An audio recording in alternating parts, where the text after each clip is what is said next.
తెలంగాణలో మంత్రుల మధ్య వాటాల పంచాయతీ నడుస్తుందని మాజీ మంత్రి హరీష్ రావు ఆరోపించారు.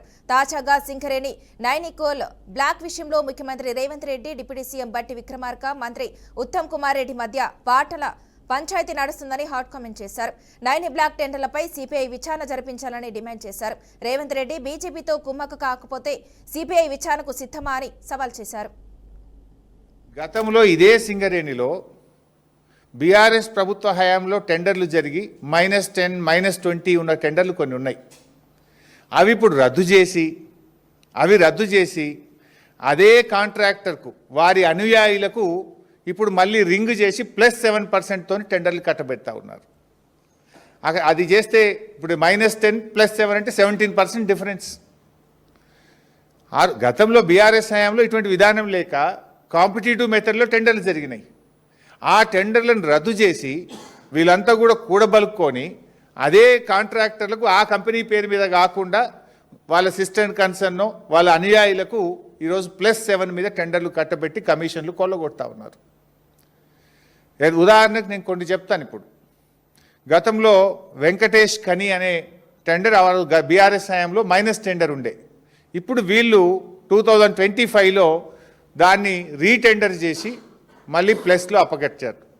అట్లనే ఎస్ఆర్పి OC2 శ్రీరాంపూర్ గతంలో మైనస్ టెండర్ ఉండే.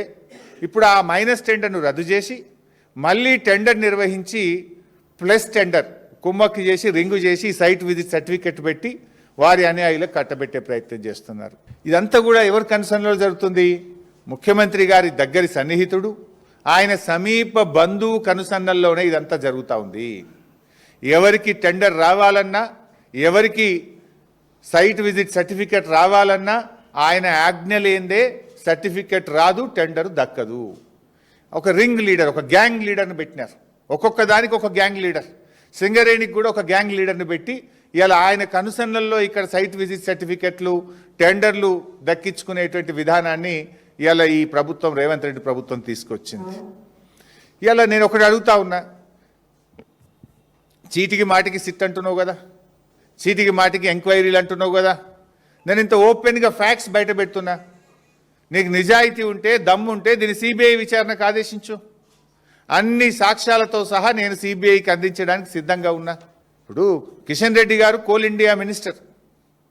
ఇలా కేంద్ర ప్రభుత్వంకు సింగరేణిలో 49% వాటా ఉంది.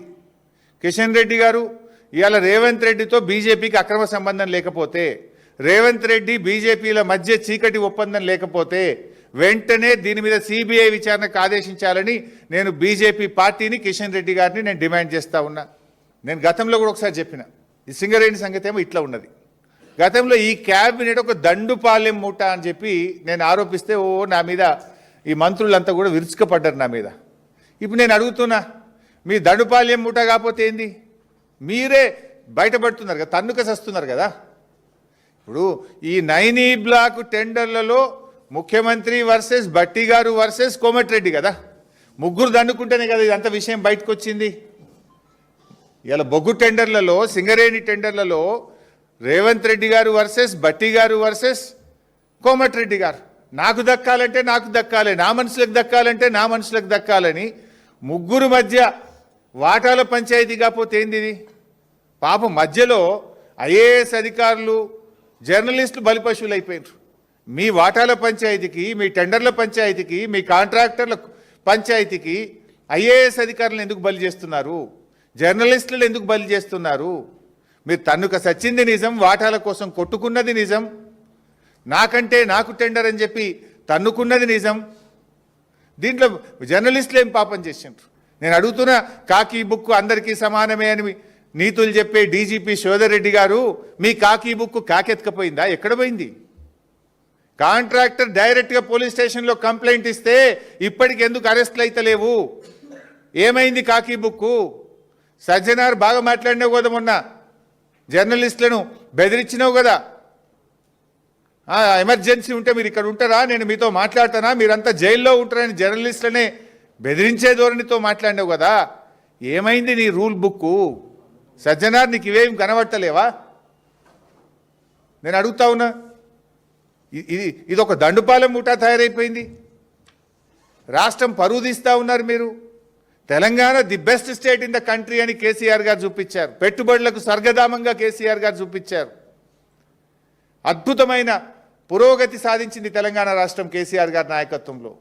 మీరు వచ్చిన తర్వాత వాటాల పంచాయతీలు, కాంట్రాక్టుల పంచాయతీలు, బెదిరింపులు, భూ కబ్జాలు, దీంట్లో మీరు ప్రగతి సాధిస్తూ ఉన్నారు.